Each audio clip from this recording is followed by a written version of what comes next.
คำสอนมีมาทุกขเวทนาดื้อรั้นทุกอย่างเหนือฉันคือทุกขเวทนาข้อสองความทุกข์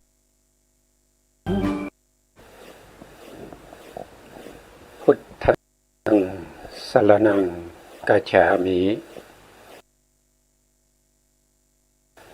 ธัมมังสรณังกัจฉามิสังฆังสรณังกัจฉามิพระเถรานุเถระสวัสดีท่านผู้ฟังและผู้ชมทุกท่านที่ติดตามในรายการพระไตรปิฎกลอยฟ้าครั้งนี้เป็นครั้งที่70นะครับซึ่งเราก็ยังพูดถึงเรื่องของศีลเป็นคุณธรรมอย่างหนึ่งที่รองรับคุณธรรมชั้นสูงคุณธรรมชั้นสูงที่เป็นสมถะกับวิปัสสนาครั้งที่แล้วเราก็พูดถึงเรื่องของศีลแต่มีปัญหาอยู่นิดหนึ่งวันนี้ก็เราก็มาดูรายละเอียดนะครับในครั้งที่แล้วที่เราพูดถึงนะเราพูดถึงครั้งที่แล้วเนี่ยเรื่องของหัวข้อตรงนี้เป็นเรื่องของเจตสิกศีลนะครับเจตสิกศีลเนี่ยก็จะมีอยู่ข้อความก็จะมีเจตสิกคือศีลได้แก่วิรติเจตสิกของบุคคลผู้งดเว้นจากบาปธรรมมีปาณาติบาตเป็นต้นอันนี้ของเจตสิกนะครับพอมาในวรรคที่สองเนี่ยท่านบอกว่าอีกประการหนึ่งตรงนี้ไม่ใช่เจตสิกนะครับเป็นเจตนาตรงนี้เป็นเจตนาชื่อว่าศีลได้แก่เจตนาที่ในกรรมบท7กรรมบท7ดวงนี้ก็คือหมายถึงว่าหมายถึงตัวเจตสิก7ดวงกรรมบทในเจตสิก7ดวงนั้นก็คือได้แก่กายทุจริต3แล้วก็วจีทุจริต4กายทุจริต3นั่นก็คือได้แก่การฆ่าสัตว์การลักทรัพย์การประพฤติผิดในกามนี่อันนี้เป็นกายทุจริตนะครับถ้าเป็นได้แก่เจตนาที่ในกรรมบทถ้าเป็นศีลตรงนี้ก็ต้องเป็นสุจริตนะครับโทษทีเป็นกายสุจริตแล้วก็วจีสุจริต4นะเพราะว่าในวิสุทธิมรรคนะครับเดี๋ยวผมดูที่วิสุทธิมรรคท่านไม่เจตนากรรมบท7ดวงนะท่านไม่ได้ใส่องค์ธรรมไว้นะครับไม่ได้ใส่องค์ธรรมไว้ผมก็มาใส่องค์ธรรมตรงนี้นะครับก็เปลี่ยนตรงนี้เป็นสุจริตก็แล้วกันท่านพูดถึงเรื่องของศีลนะครับก็เป็นกายสุจริต3วจีสุจริต4ของบุคคลผู้ละอยู่ซึ่งบาปธรรมทั้งหลายมีปาณาติบาตเป็นต้นปาณาติบาตอยู่ในกายทุจริตละนี้ก็คืออยู่ในกายสุจริตนะครับแต่ถ้าเป็นปาณาติบาตเนี่ยเป็นกายทุจริต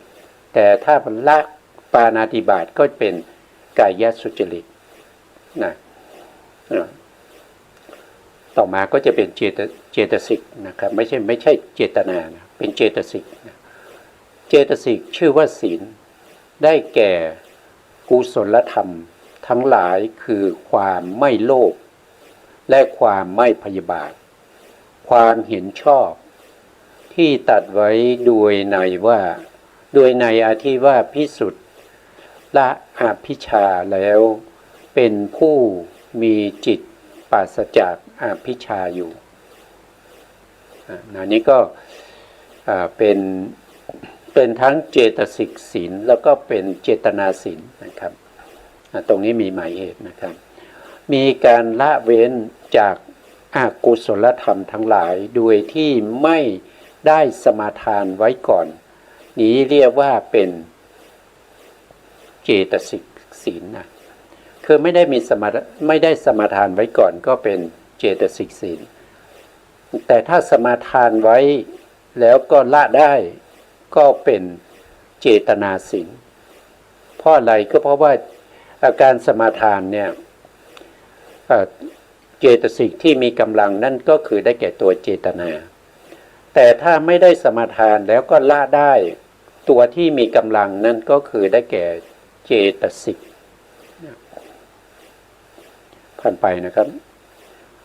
ต่อไปนะเจตสิกศีลมีอยู่สองอย่างนะครับก็มีวิรติเจตสิกสามก็คือสัมมาวาจาสัมมากัมมันตะสัมมาอาชีวะแล้วก็สองก็เป็นมโนสุจริตมโนสุจริตมีสามก็คืออนัพพิชาคือความไม่อยากได้ของเขาไม่เพ่งเล็งอยากได้ของเขานะครับอพยาบาทก็คือไม่ปองร้ายเขาสัมมาทิฏฐิก็มีความเห็นชอบในอริยสัจสี่อันนี้เป็นสัมมาทิฏฐิสัมมาทิฏฐิก็ยังเป็นศีลนะครับเป็นเจตสิกศีลเพราะฉะนั้นเจตสิกศีลเนี่ยถ้าว่าโดยองค์ธรรมก็จะมีอยู่6นะครับมีอยู่6นั่นก็คือได้แก่อนัพพิชาก็คือได้แก่โลภะพยาบาทก็ได้แก่โทสะแล้วก็สัมมาทิฏฐิก็ได้แก่โมหะเจตนาโทษทีเจตสิกนะครับชื่อว่าศีลเพราะเว้นได้โดยไม่ได้สมาทานมาก่อนมีเจตนาเจตสิกนะครับมีเจตสิกอยู่6ดวงคือสัมมาวาจาสัมมากัมมันตะสัมมาอาชีวะอโลภะอโทสะอโมหะก็คือปัญญาเป็นประธานมีเจตนาคล้อยตามเพราะมีกำลังอ่อนเป็นอโภหาริกไม่จำเป็นต้องกล่าวถึงนะต่อไปเรามาขึ้นเรื่องของสังวรศีลนะครับสังวรศีลสังวรในคำว่าสังวรชื่อว่าศีลมีอยู่5อย่างมีปาติโมกข์สังวรมีปาติโมกข์สังวรมีสติสังวรญาณสังวรขันติสังวรวิริยะสังวรก็จะมีอยู่5สังวรแปลว่าอะไรสังวรก็จะแปลว่าปิดกั้นนะครับเป็นตัวที่ปิดกั้นอกุศลอกุศลธรรมทั้งหลายไม่ให้เกิดขึ้นในจิตของเราเป็นตัวที่คอยปิดคอยกั้นปาติโมกข์นี้เป็นไปทั้งในเรื่องของวาลีตศีลแล้วก็จารีตศีลเป็นเจตนาศีลก็ได้เป็นวิรติศีลก็ได้นะปาติโมกข์นะครับปาติโมกข์เดี๋ยวเราจะพูดกันนะสติสังวรก็คือได้แก่ตัวสติสังวรที่เป็นไปในจักขุนสีนะครับก็คือเมื่อเห็นแล้วทำยังไงไม่ให้จิตเราเป็นอกุศลนะเมื่อได้ยินแล้วทำยังไงไม่ให้จิตเราเป็นอกุศลเมื่อได้กลิ่นแล้วทำยังไงจิตของเราจะไม่เป็นบาปนะเมื่อได้รสแล้วทำยังไงจิตของเราจะไม่เป็นบาปไม่เป็นอกุศลทำยังไงเมื่อกายกระทบสัมผัสแล้วจิตของเราไม่เป็นอกุศลไม่เป็นบาปทำยังไงเมื่อเรานึกคิดนะครับนึกคิดถึงสิ่งที่ดีๆงามๆสิ่งที่ไม่ดีไม่งามสิ่งที่ธรรมดาจิตของเราไม่เป็นอกุศลไม่เป็นบาปอันนี้ต้องมีสตินะมีสติสังวรต่อมาก็คือญาณสังวรนะญาณสังวรญาณก็คือได้แก่ตัวปัญญานะครับปัญญาเป็นตัวที่ สำคัญนะครับในการที่จะตัดอกุศลทั้งหลายนะครับต่อไปก็ขันติสังวรขันติก็คือมีความอดทนนะครับอดทนในขันติสังวรที่เป็นศีลเนี่ยไม่ได้หมายความว่าอดทนต่อปกติแล้วท่านจะอธิบายว่าอดทนต่อความเย็นความร้อนนะครับความเย็นก็อดทนได้ความร้อนก็อดทนได้นะครับแต่ไม่ได้หมายความว่าเราอยากจะมีขันติสังวรแล้วเราก็ไปนั่งตากแดดอย่างเงี้ยนั่งตากแดดได้หลายชั่วโมงอย่างเงี้ยอันนี้ไม่ได้เรียกว่าขันติสังวรนะครับหรืออากาศเย็นๆเนี่ยก็ไปอาบน้ำเย็นอย่างเงี้ยเรียกว่าขันติสังวรใช่ไหมก็ไม่ใช่นะไม่ใช่อย่างนี้นะไม่ใช่อย่างนี้ไม่ได้หมายความว่าอย่างนั้นนะครับขันติสังวรนั่นก็คือเราสามารถที่จะอดทนต่อสิ่งทั้งหลายที่มากระทบทางทวารทั้ง6แล้วก็เราสามารถที่จะมีขันติไม่ให้จิตของเราเป็นอกุศลนะครับไม่ให้จิตของเราเป็นอกุศลเขามาชกมาต่อยเราก็ไม่โกรธอย่างเงี้ยนะครับต้องมีขันติอดทนนะไม่ให้จิตของเราเนี่ยเกิดความโกรธหรือว่าโต้ตอบนะอันนั้นก็ไม่ใช่ขันติสังวรขันติต้องมีความอดทนต่อสิ่งทั้งหลายที่จะทำให้จิตของเราเนี่ยเป็นอกุศลเราต้องอดทนได้เราต้องทนได้นะครับไม่ให้จิตของเรานี้เป็นอกุศลอย่างเช่นพระโพธิสัตว์เนี่ยท่านบำเพ็ญบารมีปางที่เป็นพญานาคนะครับที่เขาใช้หอกนะครับใช้ไม้ทุบใช้หอกแทงไล่มนนะครับทำให้ร้อนไปทั้งตัวพระโพธิสัตว์เป็นพญานาคก็ไม่โกรธนะครับถ้าโกรธศีลก็จะขาดก็คือมีความอดทนต่อการกระทำที่เขามาทำให้อย่างนั้นเรียกว่าเป็นขันตินะขันติสังวรวิริยะสังวรก็คือมีความพยายามที่จะกำจัดอกุศลที่เกิดขึ้นแล้วก็ปิดกั้นอกุศลที่ยังไม่เกิดไม่ให้เกิดขึ้นแล้วก็มีความพยายามให้กุศลที่ยังไม่เกิดให้เกิดขึ้นแล้วก็รักษากุศลนั้นไว้นะครับก็เป็นวิริยะเป็นวิริยะสังวรนะครับในสังวร5อย่างนี้นะครับสังวรชื่อว่าตาไม่ดีสังวรคือนะครับสังวรคือภิกษุผู้เข้าถึงพร้อมแล้วด้วยความสังวรคือปาติโมกข์นี้ชื่อว่าปาติโมกข์สังวรเมื่อแยกบทแล้วก็จะได้เป็นปานี่แปลว่าทั่วไปนะทั่วไปติ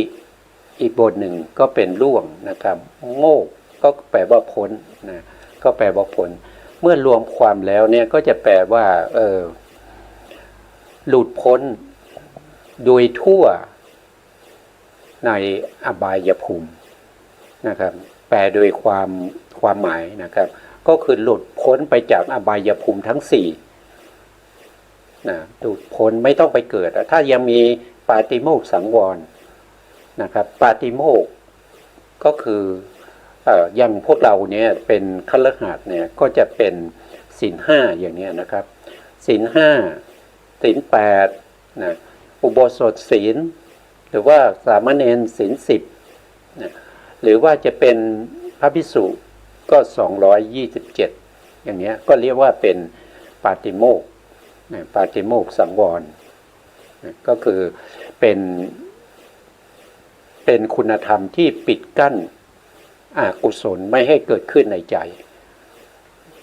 ท่านต่อไปครับปาติโมกข์มีอยู่2อย่างนะครับ1ก็คือโอวาทปาติโมกข์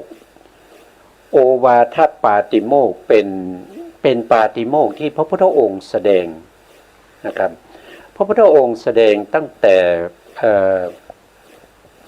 เนี่ยตรงนี้บอกไว้นะครับพระพุทธองค์แสดงครั้งแรกในวันคืนเดือนเพ็ญมาฆะก็คือเดือน3นะครับหลังจากตรัสรู้ได้9เดือนเป็นการแสดงปาติโมกข์ที่ประกอบด้วยองค์4เรียกว่าจตุ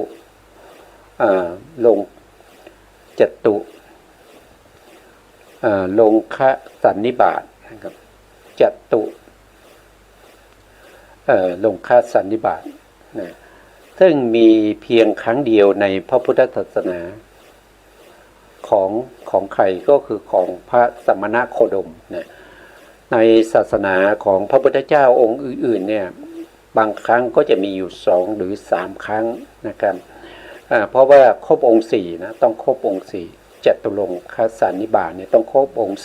4นะจะต้องครบองค์4มีอยู่ครั้งเดียวนะครับแต่พระพุทธองค์แสดงปาติโมกข์เนี่ยตั้งอันนี้แสดงครั้งแรกนะครับในหลังจากที่ตรัสรู้แล้ว9เดือนเนี่ยเป็นการแสดงครั้งแรกและหลังจากนั้นเนี่ยพระพุทธองค์ก็จะแสดงโอวาทปาติโมกข์นะครับทุกๆวันขึ้น15ค่ำของปักนะไปจนถึง20พรรษา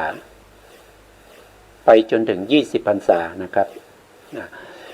อันนี้เป็นการแสดงครั้งแรกหลังจากออกพรรษาที่1นะหลังจากออกพรรษาที่1แล้วมีพระภิกษุสงฆ์มาประชุมกันโดยมิได้ดั้นหมาย 1,250 รูปต่างก็เป็นเรามาดูรายละเอียดนะครับมาพร้อมเพรียงกันนะครับโดยไม่ได้นัดหมายพระสงฆ์ทั้งหมดล้วนแต่เป็นเอหิภิกขุที่พระพุทธเจ้าทรงบวชให้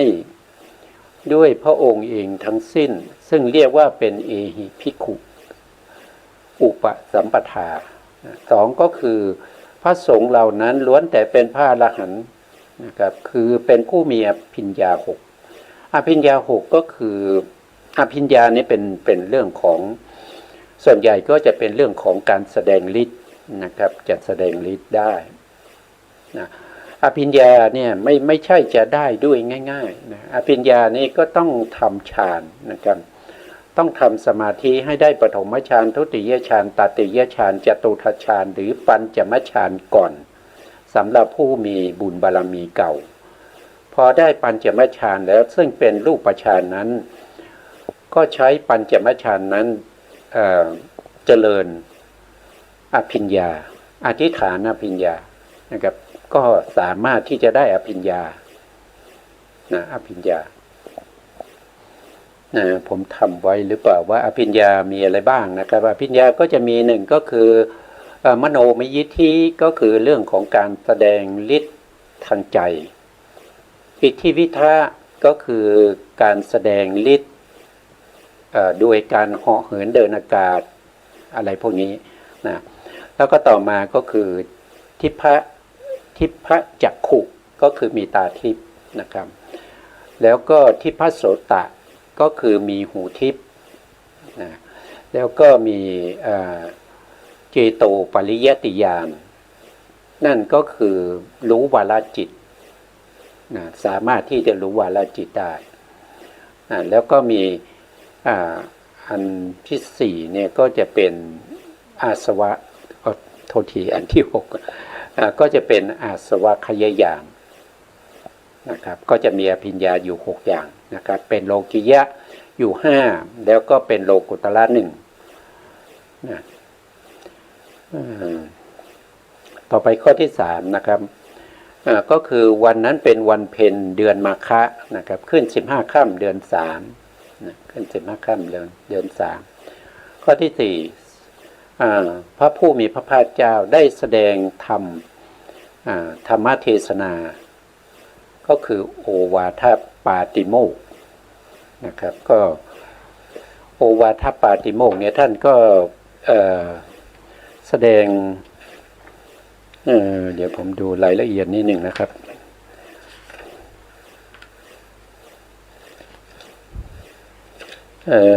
โอวาทปาติโมกข์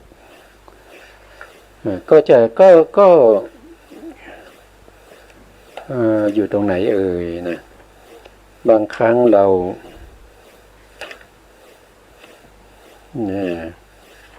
อยู่ตรงไหนนะเป็นการมีไหนแล้ว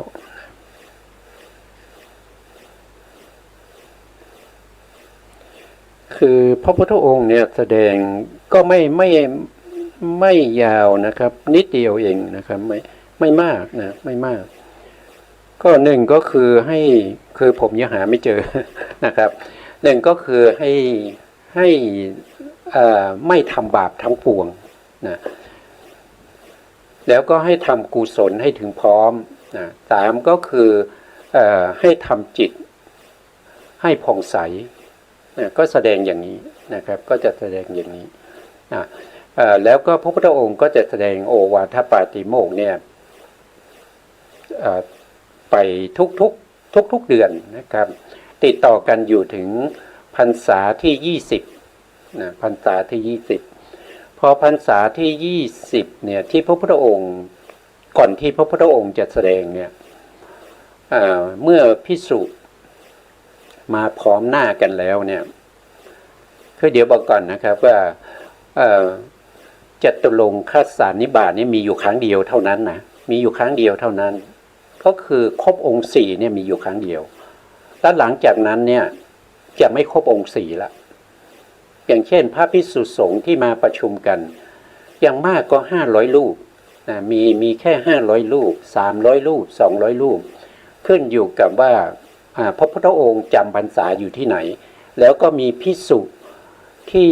ติดตามพระพุทธองค์เนี่ยโดยปกติเนี่ยจะมีอยู่500รูปจะมีอยู่500รูปเพราะฉะนั้นในช่วงที่วันเพ็ญขึ้น15ค่ำเนี่ยของทุกเดือนเนี่ยพระพุทธองค์ก็จะแสดงโอวาทปาติโมกข์ภิกษุก็จะมาพร้อมกันนะครับที่ติดตามพระพุทธองค์นะติดตามพระพุทธองค์มาเนี่ยก็จะมาพร้อมกันตรงนั้นนะแล้วพระพุทธองค์ก็แสดงโอวาทปาติโมกข์แล้วก็ภิกษุเหล่านั้นก็เป็นภิกษุที่เป็นอริยบุคคลตั้งแต่โสดาบันขึ้นไปตั้งแต่โสดาบันขึ้นไปจนถึงเป็นพระอรหันต์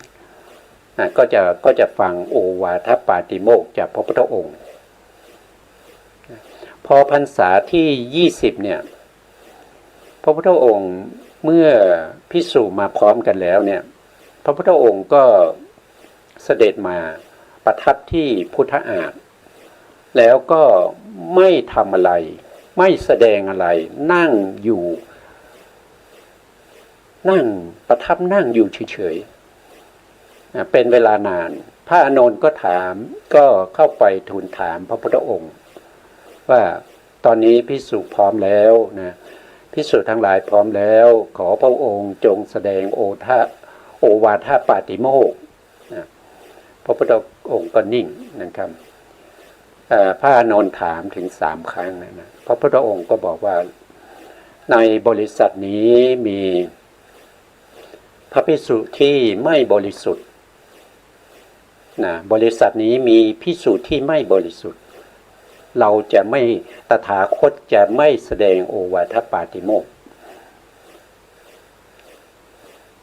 แล้วพระโมคคัลลานะ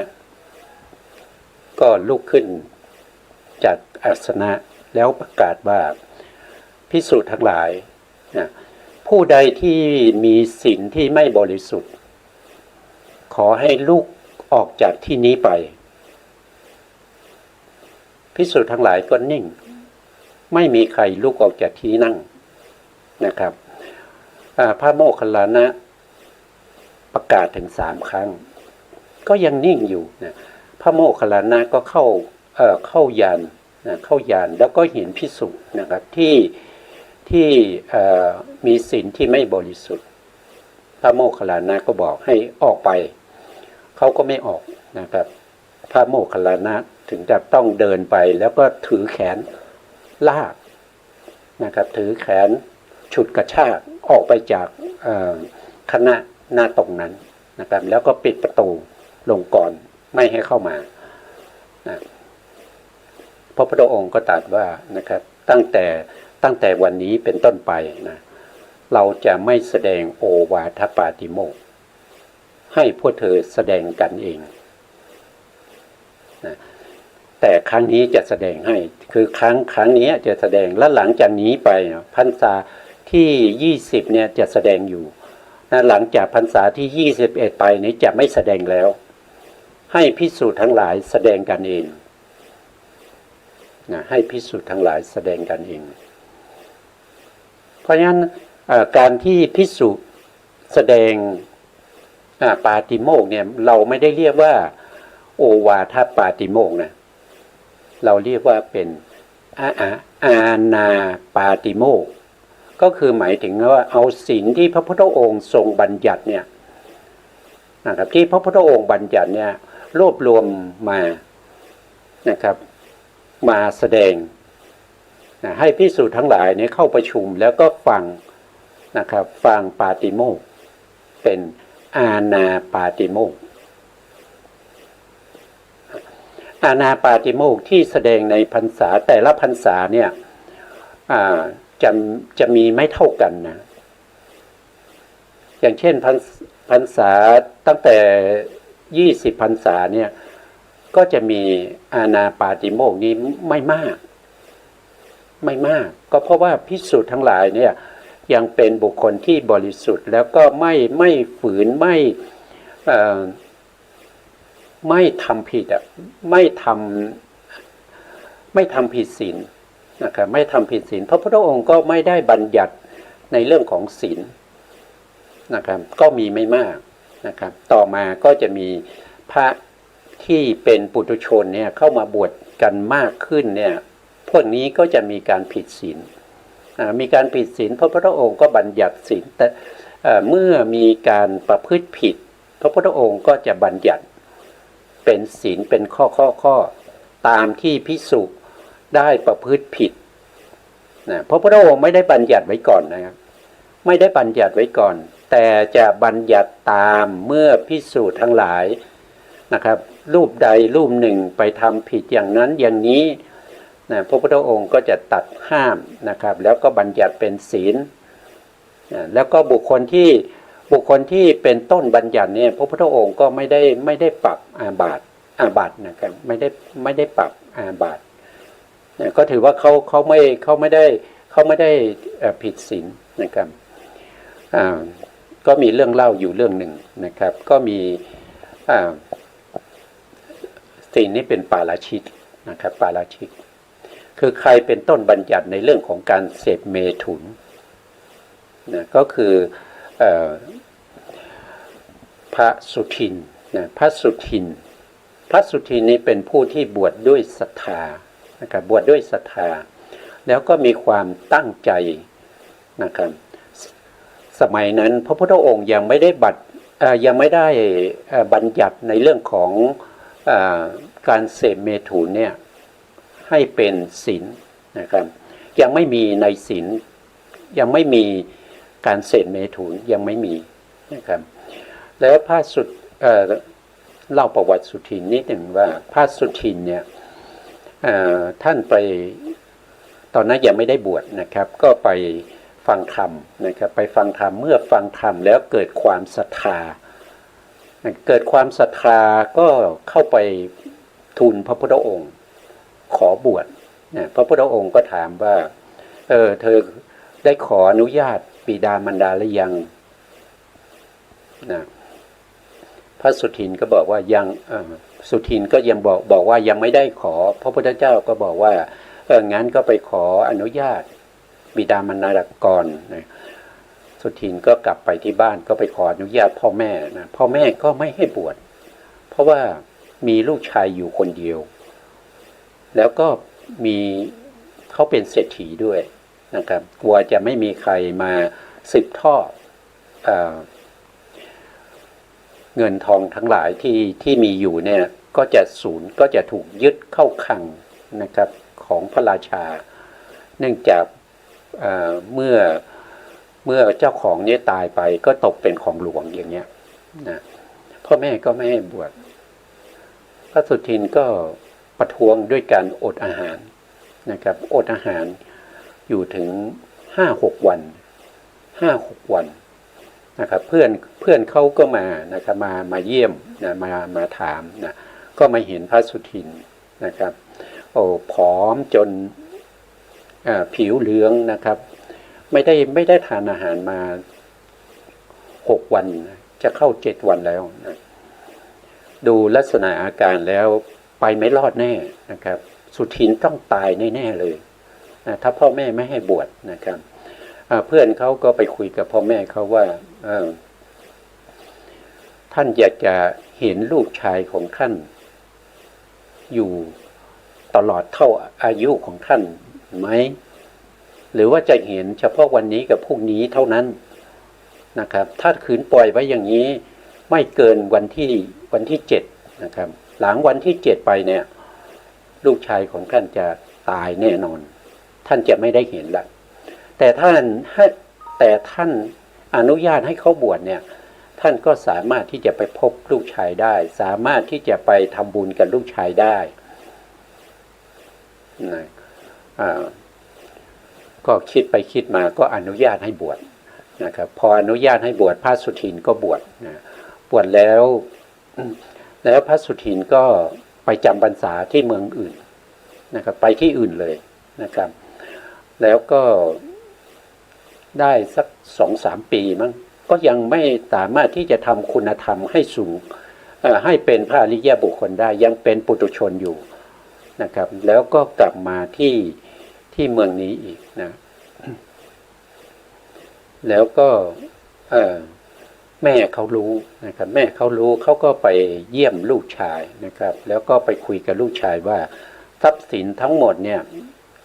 นะลูกไม่รับเนี่ยต่อไปก็ต้องตกเป็นของหลวงนะครับถ้ายังไงเนี่ยขอเชื้อขอเผ่าพันธุ์ได้ไหมพระสุทินก็คิดไปในศีลที่พระพุทธองค์บัญญัติยังไม่มีเนี่ยเสพเมถุนยังไม่มีนะครับก็ตอบว่าได้นะครับแม่เขาก็บอกว่าถ้ายังไงถ้าอดีตภรรยาของท่านเนี่ยถ้ามีอะไรประจำเดือนถึงฤดูถึงอะไรเนี่ยนะครับแล้วจะพามานะครับพอถึงวันนั้นก็พามาพระสุทินก็ได้เสพเมถุนกับภรรยานะครับหลังจากนั้นเนี่ยภรรยาก็ตั้งครรภ์นะครับพอตั้งครรภ์พระสุทินก็เริ่มไม่สบายใจนะครับไม่สบายใจก็ผอมนะครับเหลืองนะครับภิกษุที่อยู่ด้วยก็มาถามว่าท่านเป็นอะไรป่วยหรือเปล่านะครับพระสุทินก็คุยให้ฟังนะครับภิกษุทั้งหลายก็ว่าท่านทำไมทำอย่างนั้นนะครับ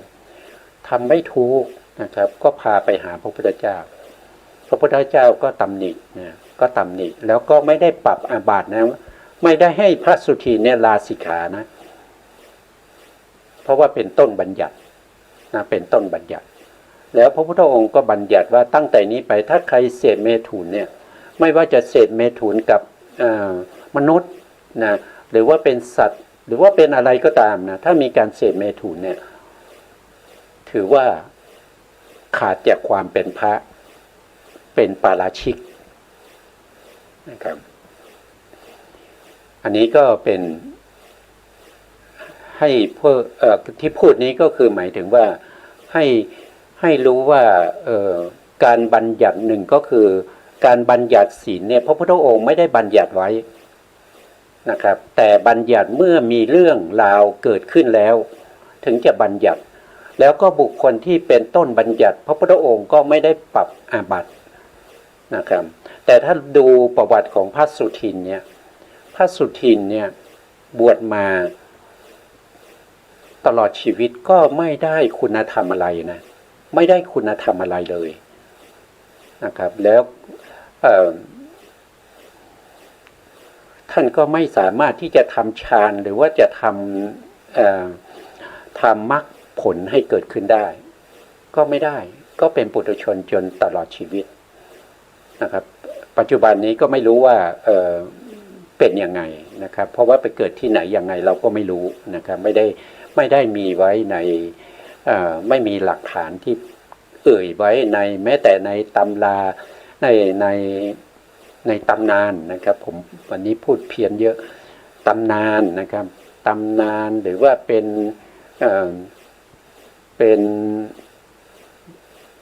อะไรเป็นคือชั้นพระไตรปิฎกเนี่ยเราก็ต้องเข้าใจว่าหนึ่งก็คือสูงที่สุดเนี่ยเราเรียกว่าเป็นพระไตรปิฎกนะครับหรือเป็นพระบาลีนะถัดลงมาอีกชั้นหนึ่งเราก็จะเรียกว่าเป็นอรรถกถาเนี่ยอรรถกถานี้เป็นอรรถกถานี้ก็จะมีหลายใช่ไหมครับมีอยู่หลายเล่มนะเป็นการอธิบายพระไตรปิฎกมีมากมายนะทีนี้ในมากมายเหล่านั้นเนี่ยอรรถกถาที่อธิบายพระไตรปิฎกเนี่ยเขาเรียกว่าเป็นอรรถกถาพระไตรปิฎกอรรถกถาพระไตรปิฎกเนี่ยเป็นคำที่พระพุทธองค์เขาเรียกว่าเป็นปกิณกเทศนาของพระสัมมาสัมพุทธเจ้าที่ไม่สามารถที่จะยกขึ้นสู่พระไตรปิฎกได้เพราะว่าเป็นเรื่องที่ยาวนะครับเป็นเรื่องอธิบายที่ยาวเพราะฉะนั้นพระภิกษุสงฆ์ที่จะมาสวดพร้อมกันเพื่อจะรับขึ้นสู่พระไตรปิฎกเนี่ยเขาก็สวดได้ไม่พร้อมกันมีเสียงที่ต่างกันนะครับมีอักขระที่ต่างกันบ้างนะก็เลยไม่ได้ยกขึ้นสู่พระไตรปิฎกนะครับก็มาเป็นอรรถกถาของพระไตรปิฎกเพราะฉะนั้นพระไตรปิฎกเนี่ยเราจะเห็นว่าแต่ละหัวข้อเนี่ยไม่ยาวนะครับไม่ยาวแต่จะมีอรรถกถาเป็นตัวที่อธิบายพระไตรปิฎกนะเพราะว่าพระไตรปิฎกเนี่ยเป็นตัวที่จะต้องสวดพร้อมกันพระภิกษุ500ที่ทำสังฆยนาครั้งที่หนึ่งหลังจากที่พระพุทธองค์ปรินิพพานไป3 เดือนนะครับก็มีการทำสังฆยนาเพราะนั้นพระภิกษุที่ทำสังฆยนาตอนนั้นเป็นพระอรหันต์ทั้งหมดนะครับเป็นพระอรหันต์ทั้งหมดแล้วทั้งหมดน่าจะมีอภิญญานะอภิญญา6นะปฏิสัมภิทา4วิโมกข์8นะครับก็เหลืออยู่รูปเดียวเท่านั้นที่ยังเป็นโสดาบันนะก็คือพระอานนท์ยังเป็นโสดาบันอยู่ตอนนั้นยังไม่ได้ตอนนั้นเขากำหนดพระภิกษุนะครับมีพระมหากัสสปะเนี่ยเป็นผู้ที่คัดเลือกพระภิกษุที่สามารถจะเข้าสวดรับรองพระไตรปิฎกเนี่ย499 รูปนะครับเหลือไว้อยู่หนึ่งนะครับก็คือรอพระอานนท์ยังไม่เลือกพระอานนท์เพราะพระอานนท์ยังเป็นโสดาบันอยู่พระอานนท์ก็ช่วงระยะเวลาหลังจากที่พระพุทธองค์ปรินิพพานไปแล้ว3 เดือนที่จะทำสังฆยานานี้พระอานนท์ก็ได้พยายามที่จะปฏิบัติให้ได้มาซึ่งคุณธรรมที่สูงขึ้นให้ได้เป็นพระอรหันต์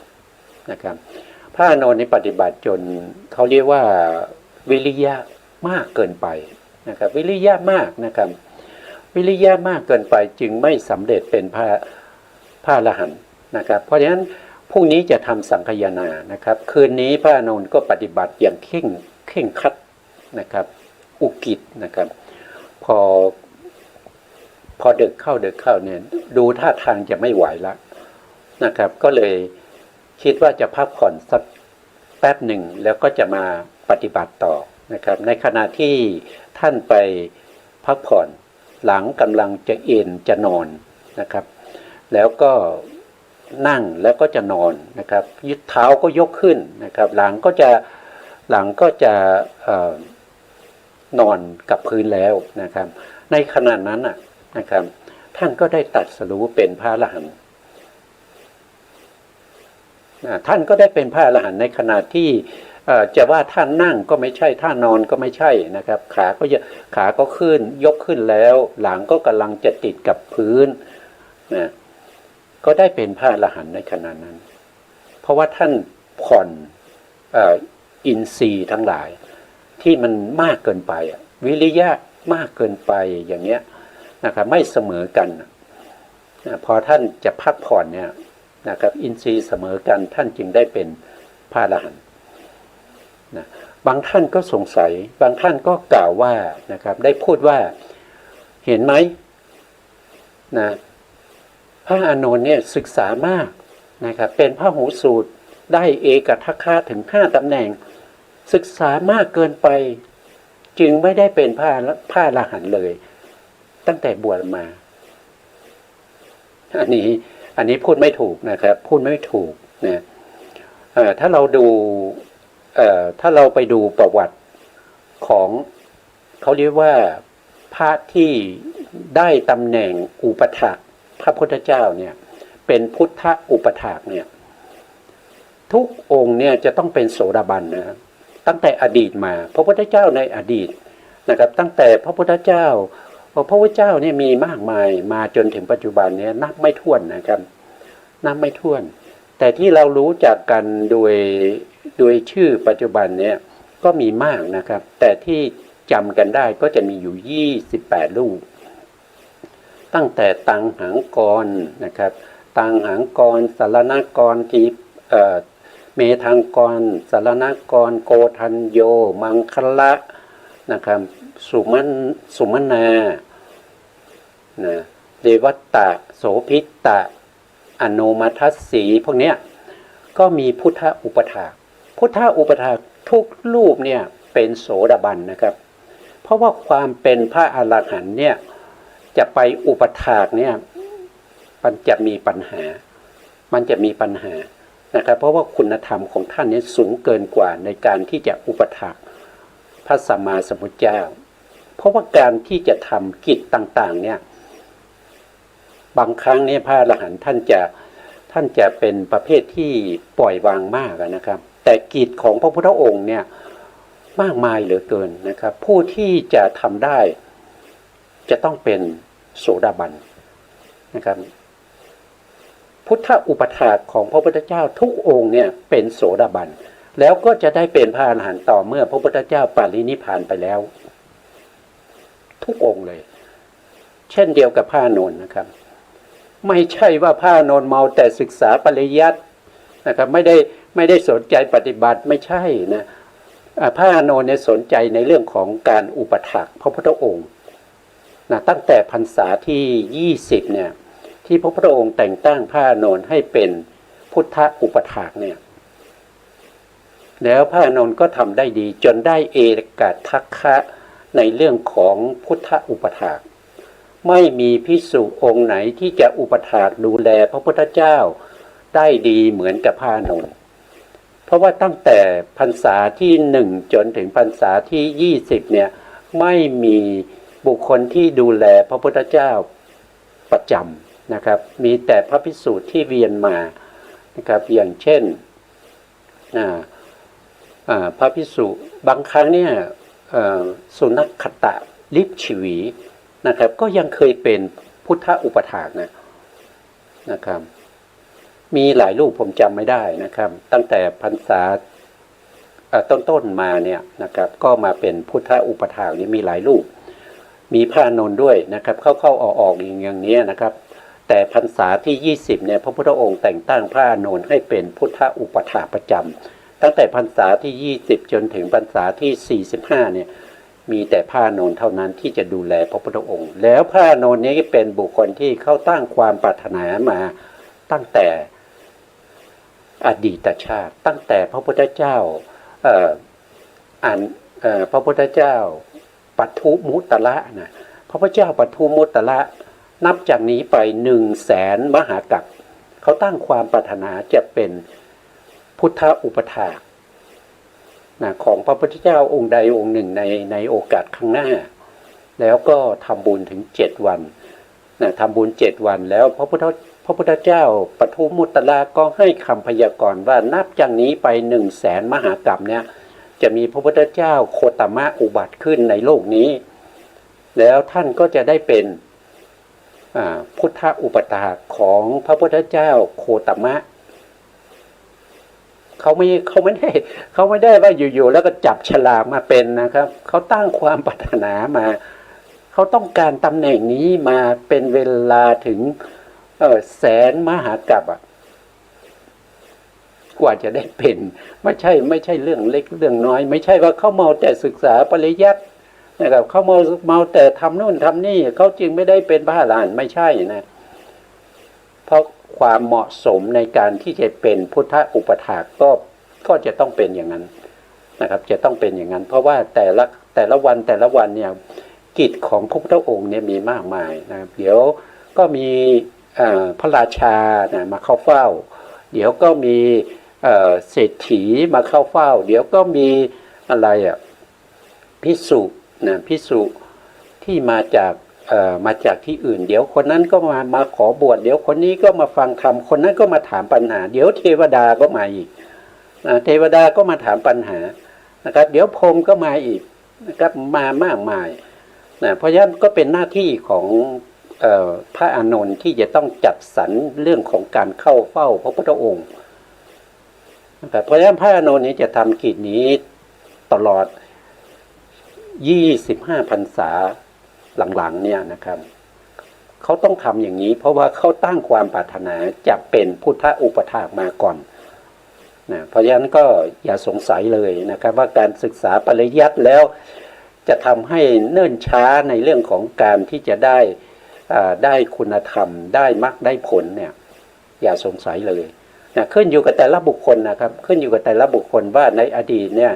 เคยตั้งความปรารถนามาอย่างไรนะถ้าใครตั้งความปรารถนาจะเป็นพระพุทธเจ้าก็ต้องใช้เวลาอย่างที่ผมพูดไปก็คือมีอยู่3ประเภทเนี่ยมีปัญญาธิกะมีศรัทธาธิกะมีวิริยะธิกะนะปัญญาธิกะก็20 อสงไขยแสนมหากัปนะครับตั้งแต่ตั้งความปรารถนานะถ้าเป็นศรัทธาธิกะก็40 อสงไขยแสนมหากัปถ้าเป็นอัครปัทติเป็นพระพุทธเจ้าแบบวิริยะธิกะก็ต้องใช้เวลา80 อสงไขยแสนมหากัปถ้าใครอยากจะเป็นอัครสาวกเช่นพระสารีบุตรพระโมคคัลลานะก็ต้องใช้เวลา1 อสงไขยกับแสนกัปถ้าใครอยากจะเป็นอย่างพระอานนท์ต้องใช้เวลา100,000 มหากัปแต่ถ้าใครอยากจะเป็นพระปัจเจกก็ต้องใช้เวลา2 อสงไขยกับแสนมหากัปพระปัจเจกนี้สามารถจะมากกว่า2 อสงไขยก็ได้แต่ไม่เกิน3 อสงไขยจะไม่ถึง3 อสงไขยก็จะอยู่ช่วงนี้2 อสงไขยแสนมหากัปเป็นต้นไปเนี่ยนะครับแต่พระปัจเจกนี้จะมีเฉพาะในสมัยที่ไม่มีพระพุทธเจ้าไม่มีพระมหาจักรพรรดิแล้วก็ยุคนั้นจะต้องเป็นยุคที่มนุษย์เราจะต้องมีอายุอยู่ในช่วงต่ำกว่า100,000 ปีลงมานะครับแต่ข้างล่างนี้ไม่รู้เท่าไหร่นะ100ได้หรือเปล่าไม่รู้ไม่เหมือนกับ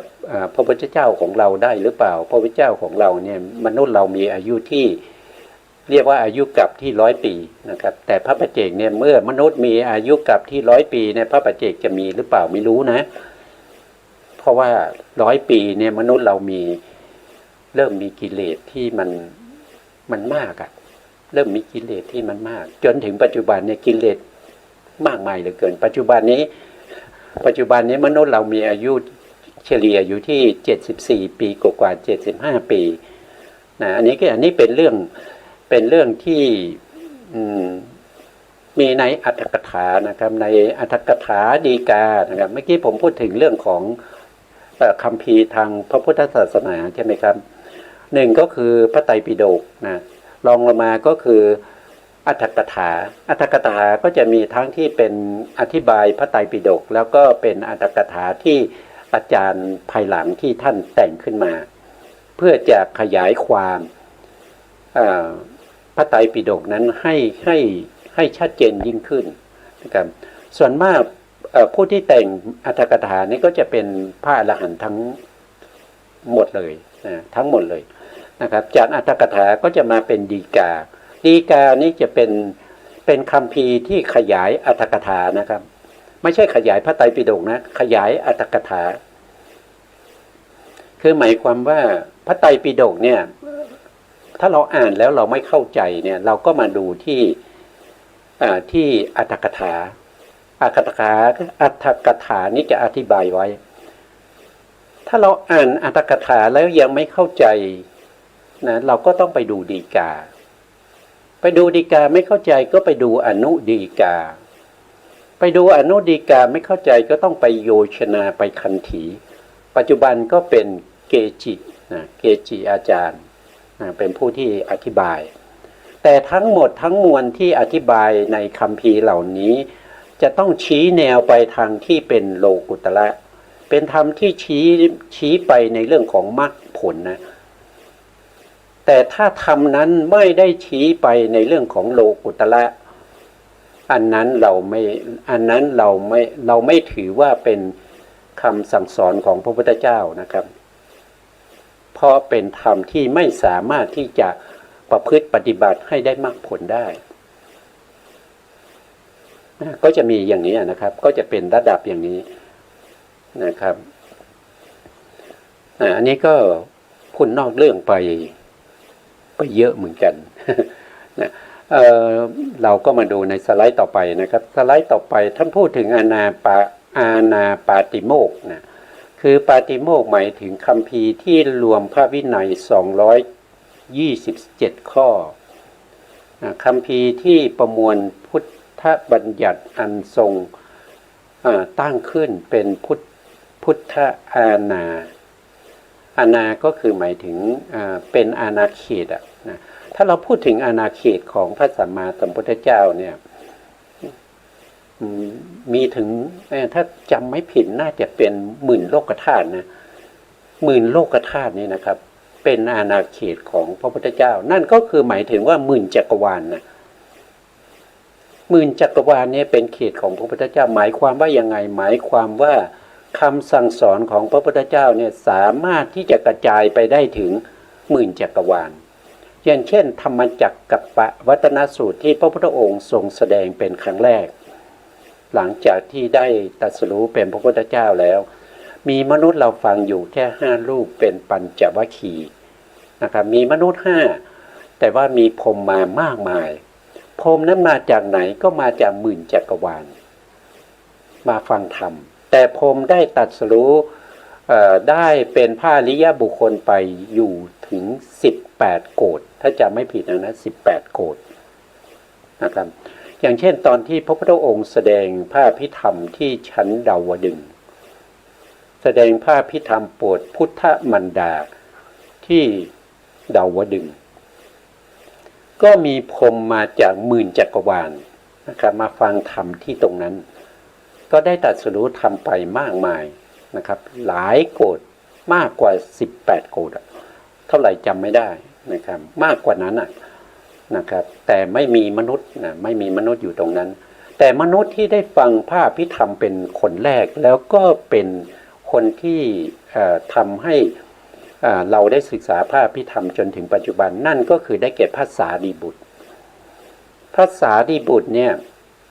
จะฟังธรรมจากพระพุทธเจ้าฟังพระอภิธรรมจากพระพุทธเจ้าในขณะที่พระพุทธเจ้าคือพระพุทธเจ้านี่เป็นมนุษย์ขึ้นไปที่ดาวดึงส์เนี่ยก็ต้องมีการฉันเพลเขาเรียกว่าฉันเช้านะครับนะก็จะไปบิณฑบาตที่ทวีปที่ชื่อว่าอุตรกุลุทวีปอยู่ทางทิศเหนือของภูเขาสีเนรุบิณฑบาตตรงนั้นเสร็จแล้วก็จะมาฉันบิณฑบาตอยู่ที่ป่าไม้จันทร์พระสารีบุตรก็จะอยู่ตรงนั้นคอยอุปถัมภ์พระพุทธเจ้าในขณะที่พระพุทธองค์ทำภารกิจอยู่ตรงนั้นแล้วพระพุทธองค์ก็แสดงอภิธรรมโดยย่อให้แก่พระสารีบุตรฟังณตรงนั้นพระพุทธเจ้าแสดงพระอภิธรรมในพรรษาที่7นะครับพรรษาที่7นะเพราะฉะนั้นยังไม่มีพระอานนท์มาเป็นผู้ที่อุปถากแต่พระอานนท์บวชแล้วนะพระอานนท์บวชช่วงหลังออกพรรษาที่1มั้งตอนที่พระพุทธองค์เสด็จไปที่เมืองกรุงกบิลพัสนะครับแล้วก็มีเจ้าชายนะครับของกรุงกบิลพัสเนี่ยออกบวชด้วยกันหลายองค์นะครับพระอานนท์ก็บวช รุ่นเดียวกันนั้นกับพระอุบาลีด้วยพระอุบาลีซึ่งเป็นผู้เลิศในเรื่องของพระวินัยนะครับนะอันนี้ก็เป็นความรู้ทั่วๆไปนะครับเรื่องของพระพุทธศาสนานะครับว่าอะไรพอที่เราจะนำมาพูดคุยกันได้นะครับเพราะว่ารายการนี้ไม่ได้เป็นรายการเฉพาะภาคพิธรรมนะครับเป็นรายการพระไตรปิฎกลอยฟ้าเพราะฉะนั้นก็พูดไปทั้ง3เรื่องนะครับทั้งที่เป็นพระวินัยทั้งที่เป็นพระสูตรแล้วก็ทั้งที่เป็นพระพิธรรมนะครับวันนี้เวลาเราหมดแล้วครับต่อท้ายนี้ขอบพระคุณพระครูสมุทรวิสุวัตรวรกิจโยผู้อำนวยการสถานีวิทยุเพื่อการศึกษาพระพุทธศาสนาและวัฒนธรรม FM 104.5 เมกะเฮิรตซ์วัดฝายหินจังหวัดเชียงใหม่และขอกราบขอบพระคุณพระครูปริยัติยานุศาสตร์ขอบคุณท่านผู้ฟังและผู้ชมทุกท่านที่ติดตามในรายการพระไตรปิฎกลอยฟ้าพบกันใหม่ในโอกาสต่อไปครับวันนี้ลาไปก่อนครับสวัสดีครับเทียบทุกขลักษณะทุกจริงจริงนะหรือทุกครั้งนั้นแหละนะสภาพไม่คงที่เปลี่ยนไปตลอดเวลาคิดไปคิดมากายารอท่าแต่ทุกข้อ3ต่อไปเรียกว่าทุกข์ในอริยสัจเป็นทุกข์รูปนามกายใจทุกข์ในขันธ์5ยิ่งทุกข์1ทุกข์2ทุกข์3ทุกข์โอ้ทุกข์3กอ